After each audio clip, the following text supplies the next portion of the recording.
अस्सलाम वालेकुम। आज हमने सलवाल के बारे में पढ़ना है। तो पहले हम वो पॉइंट्स देख लेते हैं जो हमने आज कवर करने हैं। सबसे पहले हमने सलवाल का इंट्रोडक्शन देखना है और स्पेसिफ़िकली हमने प्लांट सलवाल को पढ़ना है। प्लांट सलवाल की कंपोजिशन देखनी है और इसके बाद प्लांट सलवाल के पार्ट्स देखने हैं, फंक्शन देखने हैं और दो मोस्ट इम्पोर्टेंट टर्म्स जो हम प्लांट सलवाल के हवाले से यूज़ करते हैं, पिट्स एंड प्लाज्मोडेस्माटा, इनको देखना है। तो सबसे पहले हम सलवाल का इंट्रोडक्शन देखते हैं। कुछ ऑर्गेनिज़म ऐसे हैं जिनके अंदर सेल मेम्ब्रेन के बाहर एक एक्स्ट्रा लेयर प्रेजेंट होती है। सेल मेम्ब्रेन के बाहर एक और बाउंड्री प्रेजेंट होती है जिसे हम कहते हैं सेल वॉल। और वो कौन कौन से ऑर्गेनिज़म है जिनके अंदर सेल वॉल प्रेजेंट होती है? बैक्टीरिया के अंदर होती है, प्लांट्स के अंदर होती है, फंजाई के अंदर होती है। इसके बाद कुछ प्रोटिस्ट जैसे एल्गी वगैरह के अंदर होती है। तो सेल वॉल कहाँ पे प्रेजेंट होती है? Outer to cell membrane. तो यहाँ पे सेल वॉल की अपने डेफिनेशन ध्यान में रखनी है कि many bacteria, many prokaryotes, plants, fungi, protist have an extra layer outer to cell membrane called cell wall. और इस सेल वॉल के लिए हम नॉन प्रोटोप्लाज्मिक का वर्ड यूज़ करते हैं। It is non protoplasmic. Protoplasmic आपको पता है हम किसको कह रहे होते हैं? सेल का वो पार्ट, यानी वो साइटोप्लाज्म और ऑर्गेनेलिस, सारा वो पार्ट जो सेल को लिविंग बना रहा होता है। प्रोटोप्लाज्मिक बेसिकली हम लिविंग के लिए यूज़ करते हैं। तो सेल का वो पार्ट जो सेल को लिविंग बना रहा होता है वो सेल का साइटोप्लाज्म, सेल की ऑर्गेनेलिस और ये जो सेल मेम्ब्रेन होती है ये भी सेल को लिविंग बना रही होती है। तो यहाँ पे ये इसका हो गया प्रोटोप्लास्ट। लेकिन इस सेल मेम्ब्रेन के बाहर जो भी चीज़ें होंगी हम उन्हें नॉन प्रोटोप्लाज्मिक कंसीडर करते हैं या नॉन लिविंग कंसीडर करते हैं। तो सेल वॉल भी क्या है? नॉन प्रोटोप्लाज्मिक या फिर नॉन लिविंग है, क्योंकि ये सेल मेम्ब्रेन के बाहर प्रेजेंट होती है। और सेल का जो प्रोटोप्लाज्मिक पार्ट है या सेल का जो प्रोटोप्लास्ट है वो हम किसको कंसीडर कर रहे होते हैं? ये जो सेल के अंदर साइटोप्लाज्म और ऑर्गेनेलिस ये सारी चीज़ें होती हैं, इनको हम प्रोटोप्लास्ट कंसीडर कर रहे होते हैं। तो सेल वॉल क्या है? नॉन प्रोटोप्लाज्मिक, या फिर आप इसे नॉन लिविंग भी कह सकते हैं। इसके बाद हम देखते हैं कि ये जो डिफरेंट ऑर्गेनिज़म्स हैं इनकी सेल वॉल की कंपोजिशन क्या होती है या इनकी सेल वॉल किस किस केमिकल से बनी हुई होती है। तो सबसे पहले अगर हम देखें बैक्टीरिया या प्रोकैरियोट्स, इनकी जो सेल वॉल बनी होती है ये पेप्टाइडोग्लाइकेन की बनी होती है। पेप्टाइडोग्लाइकेन पॉलीसेकेराइड होता है, तो इनकी सेल वॉल पेप्टाइडोग्लाइकेन की बनी होती है। इसके बाद प्लांट्स की सेल वॉल, प्लांट की सेल वॉल के अंदर बहुत सारे कंपोनेंट आ जाते हैं, लेकिन मेजरली जो प्लांट की सेल वॉल होती है वो सेलुलोज से बनी होती है।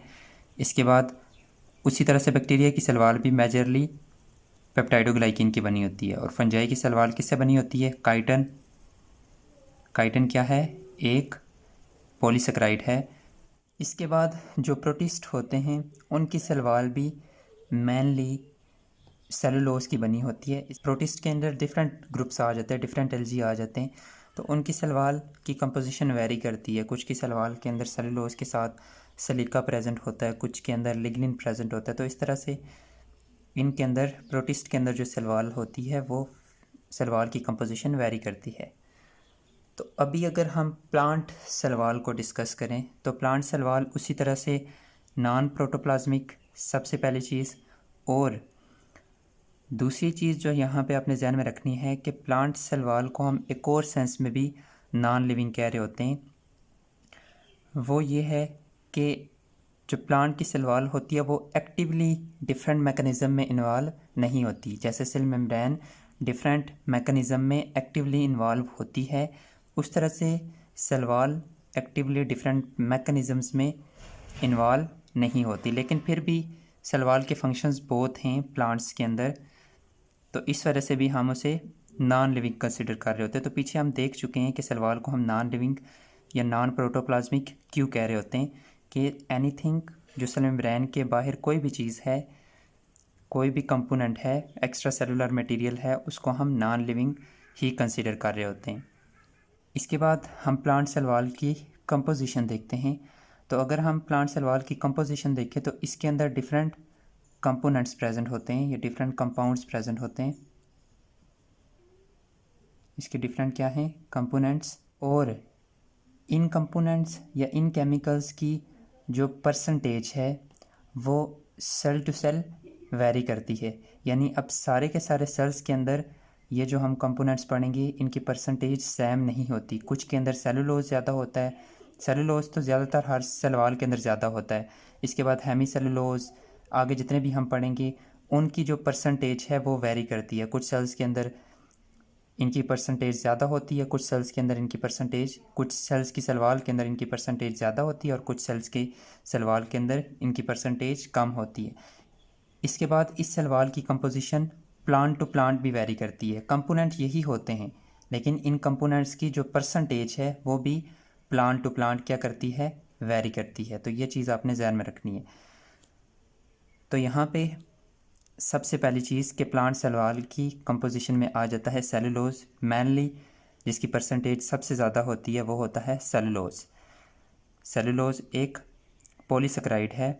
इसके बाद हेमी सेलुलोज, ये भी एक पॉलीसेकेराइड है और ये भी, इसकी भी परसेंटेज सेल वॉल के अंदर ज़्यादा होती है। सेलुलोज से कम ही होती है, लेकिन इसकी बाकी जितने भी कंपोनेंट्स हैं उनसे ज़्यादा इसकी परसेंटेज होती है। इसके बाद आते हैं pectic substances. Pectic substances basically हम उनके लिए यूज़ करते हैं जिनके अंदर इलेक्ट्रॉनिक एसिड होता है या यूरोनिक एसिड। इसके लिए हम एक और वर्ड यूज़ करते हैं, इलेक्ट्रॉनिक एसिड। और ये इलेक्ट्रॉनिक एसिड ग्लैक्टोज के अंदर ही मॉडिफिकेशन से बनता है। और ये जो पैक्टिक सब्सटेंसेस होती हैं इनका मेन कंपोनेंट यही ग्लैक्टोरॉनिक एसिड होता है, जिसमें पैक्टिन और पैक्टिक एसिड्स आ जाते हैं। ये भी सेल वॉल का एक मेन कंपोनेंट हैं, पैक्टिन और पैक्टिक एसिड्स। और ये दोनों ही हाइड्रोफिलिक होते हैं, पैक्टिन भी और पैक्टिक एसिड भी। लेकिन जो पैक्टिक एसिड होता है ये ज़्यादा हाइड्रोफिलिक होता है और पैक्टिन लेस हाइड्रोफिलिक होता है। इसके बाद यहाँ पे पैक्टिक एसिड के अंदर इलेक्ट्रॉनिक एसिड के साथ साथ मैग्नीशियम और कैल्शियम ये जुड़े हुए होते हैं। और ये कैल्शियम और मैग्नीशियम इस पैक्टिक एसिड को एक स्टिकी अपीयरेंस देते हैं या एक स्टिकी नेचर देते हैं। इसके बाद लिग्निन, ये भी एक मैक्रोमोलिक्यूल है। सुबरिन, कैल्शियम, मैग्नीशियम, बहुत सारी वैक्सीज, लिपिड्स वगैरह, सिलिका, कैल्शियम कार्बोनेट, ये सारे कंपोनेंट हैं प्लांट सेल वॉल के। इसके बाद हम देखते हैं प्लांट सेल वॉल के पार्ट्स। तो प्लांट सेल वॉल को हम 3 मेजर पार्ट्स में डिवाइड करते हैं, जिसमें सबसे आउटर होता है मिडल लैमेला,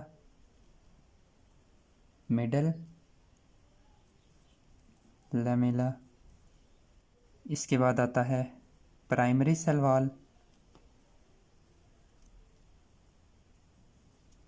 और secondary cell wall. Plant cell wall को हम इन 3 मेन कंपोनेंट्स में डिवाइड करते हैं। सबसे आउटर होती है मिडल लैमेला।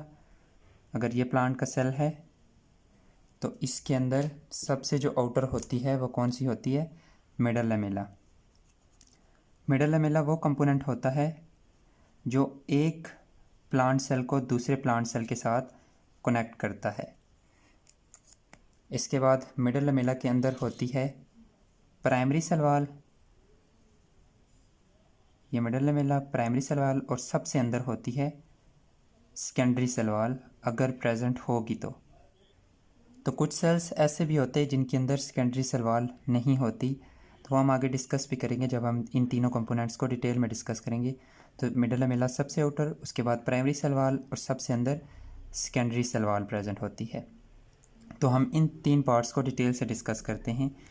इसके बाद हम देखते हैं function of plant cell wall, इसको हम पहले पढ़ लेते हैं। तो सबसे main function plant cell wall का वो ये है कि वो इनर प्रोटोप्लास्ट को प्रोटेक्ट करता है। तो इनर प्रोटोप्लास्ट आपको पता है, जो साइटोप्लाज्म और ऑर्गेनेलीज ये सारी चीज़ें होती हैं, हम कहते हैं प्रोटोप्लास्ट। और ये सेल वॉल एक रिजिड हार्ड स्ट्रक्चर होता है जो इनर पार्ट्स को प्रोटेक्ट करता है। इसके बाद ये सेल वॉल क्या करती है, जो प्लांट सेल की शेप होती है उसे भी मेंटेन रखती है, क्योंकि इसकी नेचर रिजिड होती है, हार्ड होती है, तो ये प्लांट सेल की शेप को भी मेंटेन रखता है। इसके बाद इसका मोस्ट इम्पोर्टेंट फंक्शन वो है सपोर्ट। प्लांट्स के अंदर जो बेसिक स्केलेटन होता है जो प्लांट्स को सपोर्ट फ्राहम करता है वो होता है टर्गर प्रेशर। ये टर्गर प्रेशर प्लांट्स को सपोर्ट फ्राहम करता है और प्लांट को विल्ट होने से बचाता है।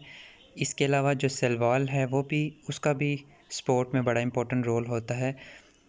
सेल वॉल की वजह से बहुत सारे सेल्स डेड हो जाते हैं और वो डेड सेल्स फिर सपोर्ट में, या उनका रोल फिर कहाँ पे होता है, सपोर्ट में, और वो प्लांट्स को सपोर्ट फ्राहम करते हैं। और प्लांट सेल के अंदर एक लार्ज वैक्यूल प्रेजेंट होता है और उसकी वजह से प्लांट सेल के अंदर का जो टर्गर प्रेशर होता है वो ज़्यादा होता है, जिसकी वजह से प्लांट सेल के ब्रस्ट होने का खतरा होता है, प्लांट सेल के टूटने का खतरा होता है। तो ये सेल वॉल प्रोटेक्ट करती है, protect plant cell from bursting, यानी उसे ब्रस्ट होने से, उसे टूटने से बचाती है। सेल वॉल परमिएबल होती है। परमिएबल मतलब कि इससे सब्सटेंसेस इजीली गुजर सकती हैं। इसके अंदर कुछ स्पेशलाइज्ड पोर्स होते हैं, उन पोर्स को हम आगे डिस्कस भी करेंगे, और उन पोर्स की वजह से जो डिफरेंट सब्सटेंसेस होती हैं वो सेल वॉल से इजीली ट्रांसपोर्ट हो जाती हैं, सेल वॉल से आगे फिर सेल मेम्ब्रेन में, और सेल मेम्ब्रेन से फिर साइटोप्लाज्म में जा सकती हैं। तो ये फुल परमिएबल लेयर है। इसके बाद एक और मोस्ट इम्पोर्टेंट फंक्शन वो ये है सेल टू सेल इंटरेक्शन। बहुत सारे प्लांट सेल्स आपस में कनेक्टेड रहते हैं डिफरेंट पोर्स के ज़रिए। उन पोर्स को हम आगे डिटेल से डिस्कस करेंगे। प्लाज्मोडेस्माटा उन्हें हम कहते हैं। तो ये जो पोर्स होते हैं जिनके ज़रिए दो सेल आपस में कनेक्टेड रहते हैं, ये दो सेल के जो प्रोटोप्लास्ट हैं वो आपस में कनेक्टेड रहते हैं। इन प्लाज्मोडेस्माटा की मदद से सब्सटेंसेस एक सेल से दूसरे सेल में ट्रांसपोर्ट होती हैं, यानी सेल टू सेल इंटरेक्शन में भी ये सेल वॉल हेल्प करती है। इसके बाद ये सेल वॉल प्रोटेक्ट करती है प्लांट सेल को अगेंस्ट पैथोजिन एंड डिहाइड्रेशन। अब पैथोजिन से कैसे प्रोटेक्ट करती है? जो प्लांट सेल वॉल के डिफरेंट कंपोनेंट्स होते हैं उनकी डिग्रेडेशन से, उनके टूटने से कुछ एंटी माइक्रोबियल केमिकल रिलीज़ होते हैं जो फिर उधर ही सेल वॉल के अंदर रहते हैं और फिर डिफरेंट जो पैथोजिन्स होते हैं उनके अगेंस्ट प्लांट सेल को प्रोटेक्ट करते हैं या प्लांट को प्रोटेक्ट करते हैं। तो प्लांट सेल वॉल के पार्ट्स डिस्कस करने से पहले हम ये जो पिट्स और प्लाज्मोडेस्माटा हैं इनको पहले देख लेते हैं कि पिट्स और प्लाज्मोडेस्माटा क्या होते हैं। तो पिट्स बेसिकली कुछ पोर्स होते हैं जो कि प्राइमरी सेल वॉल के अंदर भी हो सकते हैं और सेकेंडरी सेल वॉल के अंदर भी हो सकते हैं। अगर ये पोर्स या ये पिट्स प्राइमरी सेल वॉल के अंदर होते हैं तो उन्हें हम कहते हैं प्राइमरी पिट्स, और अगर ये सेकेंडरी सेल वॉल के अंदर होते हैं तो इन्हें हम कहते हैं सेकेंडरी पिट्स।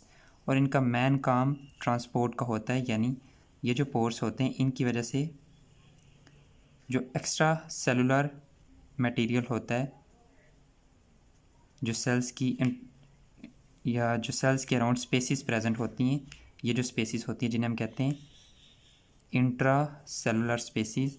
इन इंट्रा सेलुलर स्पेसिस के अंदर जो भी चीज़ें होती हैं वो सेल के अंदर दाखिल हो सकती हैं इन पिट्स के ज़रिए। तो ये पिट्स प्राइमरी सेल वॉल के अंदर भी होती हैं और सेकेंडरी सेल वॉल के अंदर भी होती हैं। तो इसके बाद अगर हम प्लाज्मोडेस्माटा की बात करें तो ये बेसिकली कुछ स्पेसिफिक पोर्स होते हैं या कुछ स्पेसिफिक कनेक्शंस होते हैं जो एक सेल के प्रोटोप्लास्ट को या एक सेल के साइटोप्लाज्म को दूसरे सेल के साइटोप्लाज्म के साथ कनेक्ट करते हैं, जिनके ज़रिए मटेरियल्स की ट्रांसपोर्ट होती है एक सेल से दूसरे सेल में। और असल में ये पोर्स कैसे बनते हैं? बेसिकली यहाँ पे जो एंडोप्लाज्मिक रेटिकुलम होता है एंडोप्लाज्मिक रेटिकुलम आपको पता है कि नेटवर्क डिफरेंट ट्यूब्स का एक नेटवर्क सा होता है। इस तरह से बहुत सारी ट्यूब्स का एक नेटवर्क होता है। ये ट्यूब्स एक्सटेंड करती हैं और एक सेल को दूसरे सेल के साथ क्या करती हैं, कनेक्ट करती हैं। तो बेसिकली एंडोप्लाज्मिक रेटिकुलम से कुछ ट्यूब्स निकलती हैं जो फिर एक सेल को दूसरे सेल के साथ कनेक्ट करती हैं। तो यहाँ पे सेल वॉल का इंट्रोडक्शन हो गया, प्लांट सेल वॉल की कंपोजिशन हो गई, प्लांट सेल वॉल के पार्ट्स हमने देखे, फंक्शन, पिट्स और प्लाज्माडेस्माटा को हमने देख लिया। तो अभी हम प्लांट सेल वॉल के पार्ट्स को डिटेल से डिस्कस करते हैं। तो सबसे पहले हम देखते हैं मिडल लैमेला को। तो मिडल लैमेला सबसे आउटर लेयर होती है, सबसे आउटर लेयर, और ये क्या करती है, एक सेल को कनेक्ट करती है या एक सेल की सेल वॉल को कनेक्ट करती है दूसरे सेल की सेल वॉल के साथ। और इसका दूसरा काम क्या होता है, connect cells, yes, connect cell wall of adjacent cell. Adjacent cell मतलब जो क्लोज सेल प्रेजेंट होते हैं उनकी सेल वॉल को कनेक्ट करती है ये मिडल लैमेला, और सबसे आउटर लेयर होती है। और अगर हम इस मिडल लैमेला की कंपोजिशन देखें तो इस मिडल लैमेला का मेजर कंपोनेंट होता है पैक्टिक एसिड, और ये पैक्टिक एसिड फिर मैग्नीशियम और कैल्शियम वगैरह के साथ मिलता है, और इसकी वजह से इसकी नेचर क्या हो जाती है, स्टिकी। और इस स्टिकी नेचर की वजह से ये एक सेल को दूसरे या एक सेल की सेल वॉल को दूसरे सेल की सेल वॉल के साथ क्या रखता है, कनेक्ट रखता है। एक और चीज़, यहाँ पे सेलुलोज एब्सेंट रहता है, सेलुलोज नहीं होता, और यहाँ पे लिग्निन भी प्रेजेंट होता है। यहाँ पे मिडल लैमेला के अंदर थोड़ी अमाउंट में, थोड़ी परसेंटेज में लिग्निन भी होता है। तो ये कुछ चीज़ें आपने मिडल लैमेला के हवाले से जहन में रखने हैं। इसके बाद हम डिस्कस करते हैं प्राइमरी सेल वॉल को। तो प्राइमरी सेल वॉल प्रेजेंट होती है इनर टू मिडल लैमेला। ये प्राइमरी सेल वॉल जितने भी प्लांट सेल्स होते हैं उनके अंदर ये प्राइमरी सेल वॉल प्रेजेंट होती है, और कुछ ऐसे सेल्स भी होते हैं जिनके अंदर इस प्राइमरी सेल वॉल के साथ साथ सेकेंडरी सेल वॉल भी प्रेजेंट होती है। अभी हम देखते हैं कि वो कौन कौन से सेल्स हैं जिनके अंदर प्राइमरी सेल वॉल, सिर्फ प्राइमरी सेल वॉल होती है। तो उसमें मेरिस्टेमेटिक सेल्स वो होते हैं जो कॉन्टीन्यूसली डिवाइड कर रहे होते हैं प्लांट्स के अंदर, जिनसे फिर डिफरेंट और सेल्स बनते हैं। इसके बाद पेरेन्काइमा सेल्स, कोलनकाइमा सेल्स, उनके अंदर मेनली क्या होते हैं, प्राइमरी सेल वॉल ही होती है। ये जो लिविंग सेल्स हैं, ये मेरिस्टेमेटिक, पेरेन्काइमा, कोलनकाइमा, ये लिविंग सेल्स हैं, इनके अंदर सिर्फ प्राइमरी सेल वॉल होती है।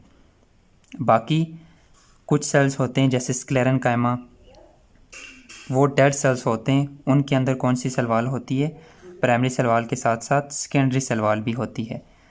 तो यहाँ पे हमने देखा कि किन किन के अंदर प्राइमरी सेल वॉल होती है। तो प्राइमरी सेल वॉल के अगर हम करैक्टर्स देखें तो ये इलास्टिक होती है और ट्रांसपेरेंट होती है।